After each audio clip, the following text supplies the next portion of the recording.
সুপ্রিয় শিক্ষার্থী বন্ধুরা, স্বাগত জানাই সৌরজগৎ সম্পর্কিত ভূগোলের একটি ভিডিওতে। এখানে থাকছে 10টি গুরুত্বপূর্ণ প্রশ্ন ও উত্তর। তো চলুন শুরু করা যাক। প্রশ্ন: গ্যালাক্সি প্রধানত কত প্রকার? উত্তর: 2 প্রকার। প্রশ্ন: মহাবিশ্বের মৌলিক উপাদান কি? উত্তর: গ্যালাক্সি। প্রশ্ন: যেসব গ্যালাক্সি রেডিও তরঙ্গ বিকিরণ করে তাদেরকে কি বলা হয়? উত্তর: রেডিও গ্যালাক্সি। প্রশ্ন: বিগ ব্যাং তত্ত্বের প্রবক্তা কে? উত্তর: জি ল্যামেটার। প্রশ্ন: বিস্ফোরণের ফলে পৃথিবীর সৃষ্টি কোন থিওরিকে প্রতিনিধিত্ব করে? উত্তর: বিগ ব্যাং। প্রশ্ন: জি ল্যামেটার কোন দেশের বিজ্ঞানী? উত্তর: বেলজিয়াম।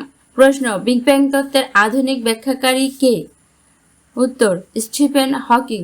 প্রশ্ন: বিগ ব্যাং তত্ত্বের ব্যাখ্যা সংবলিত স্টিফেন হকিং এর বিখ্যাত বইয়ের নাম কি? উত্তর: a brief history of time. প্রশ্ন: বিগ ব্যাং তত্ত্ব উপস্থাপন করেন কে? উত্তর: জি ল্যামেটার। প্রশ্ন: সূর্যকে কেন্দ্র করে ঘূর্ণায়মান জ্যোতিষ্ক মণ্ডলীকে কি বলা হয়? উত্তর: সৌরজগৎ। ভিডিওটি সম্পূর্ণ দেখার জন্য আপনাকে অসংখ্য ধন্যবাদ।